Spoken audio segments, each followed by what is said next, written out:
একদিন বিকালবেলা সুভাষের প্রিয় দাদু তাদের বারান্দায় চুপচাপ বসে আছে। সুভাষ তাকে গিয়ে বলল, দাদু, একটা কথা ছিল তোমার সাথে। আজকে স্কুল থেকে আসার সময় আমার সব বন্ধুরা অনেক রকমের আইসক্রিম খেলো, কিন্তু আমার কাছে কোনো টাকা না থাকায় আমি আইসক্রিম নিতে পারিনি। ভাবলাম দাদুকে একবার গিয়ে বলবো।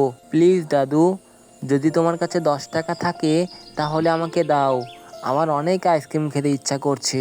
দাদু ভাই, জানিস তো, তোর মতন থাকতেও আমিও এরকম আমার বাবার সাথে জিদ ধরতাম টাকা নেওয়ার জন্য, কিন্তু বাবা আমার কথা কখনোই ফেলতেন না, সাথে সাথে টাকা দিয়ে দিত। কিন্তু আজ তোর বাবা বেঁচে নেই বলে আমি তোকে ঠিক মতো টাকা দিতে পারছি না। এই যে নে, এই 10টা টাকা ছিল, যা গিয়ে আইসক্রিম খেয়ে আয়। সুভাষ দাদুর থেকে টাকা নিয়ে তাদের পাড়ার দোকানে যাচ্ছিল আইসক্রিম কিনতে, কিন্তু সুভাষ হঠাৎ লক্ষ্য করলো বট গাছের তলায় একটি ছেলে একা একা কান্না করছে। তাকে দেখে সুভাষের অনেক মায়া হলো, তাই সে এগিয়ে গেল।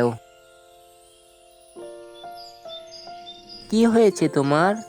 এমন একা একা কান্না করছো কেন?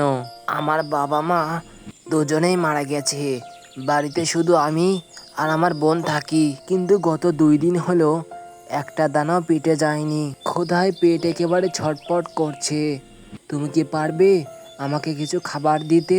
আমার কাছে তো 10 টাকা আছে, আমি আজকে আইসক্রিম না খেলেও কোনো সমস্যা হবে না, কিন্তু এই ছেলেটা গত 2 দিন ধরে না খেয়ে রয়েছে, আমার এই 10 টাকা দিয়ে একে কিছু খাওয়াই, সেটাই বরঞ্চ বেশি ভালো হবে। ঠিক আছে, তুমি কোনো চিন্তা করো না, তুমি আমার সঙ্গে দোকানে চলো, আমি তোমাকে কিছু খাওয়াবো। সুভাষ ওই ছেলেটাকে নিয়ে দোকানে চলে গেল। কাকু, আমাকে একটা সিঙ্গাড়া দিন। এরপর সুভাষ দোকানদার থেকে সিঙ্গাড়া কিনে সেই ছেলেটিকে দিল। ছেলেটি সিঙ্গাড়া পেয়ে অনেক খুশি হলো এবং খেতে লাগলো।